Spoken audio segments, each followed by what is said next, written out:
Abakobwa benshi baribaza bati nzahura nte n'umusore w'inzozi zanjye? Igisubizo ntikiri mu gushaka uwo muntu gusa, ahubwo kiri mu kwihindura uwo muntu nawe yakwifuza kubana nawe. Dore inkingi 5 z'ingenzi buri mukobwa wese akwiye kwitaho. Kwigirira icyizere no kwimenya. Mbere y'uko ugira uwo ukunda, kunda uwo uriwe. Umusore w'indangagaciro akururwa n'umukobwa uzi icyo ashaka, uzi agaciro ke, kandi utishora mu bintu bimutesha icyubahiro kugira ngo ashimishe abamubona nubwo bataba bose. Iga kugaragaza ko wishimiye ubuzima bwawe ndetse n'umwanya urimo. Ibi bituma ugaragara nk'umuntu ufite intego, atari uwihebye ushaka uwo kumukiza agahinda. Kugira imyitwarire n'indangagaciro z'iyobokamana n'umuco. Erega burya urugo rwiza rwubakwa n'umugore ufite ubwenge kandi uzi Imana.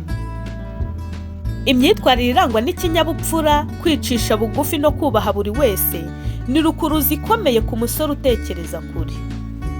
Yego ubwiza bw'inyuma burakurura, ariko imyitwarire myiza niyo ituma urugo ruramba.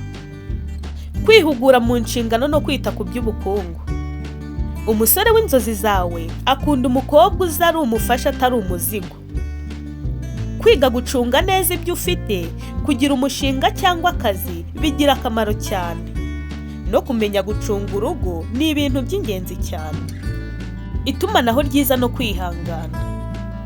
Umusore ufatika ashaka umukobwa uzi kuganira atarakaye, uzi gutega amatwi, kandi uzi gukemura ibibazo mu mutuzo.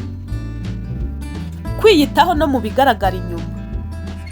Nubwo umutima ari we shingiro, kugaragara neza, kugira isuku no kwambara mu buryo bukwiye kandi bwiyubashye birafasha cyane.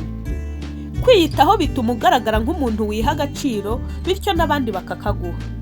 Umusore w'inzozi zawe azagusanga uri mu nzira yo kubaka ejo h'inzozi zawe.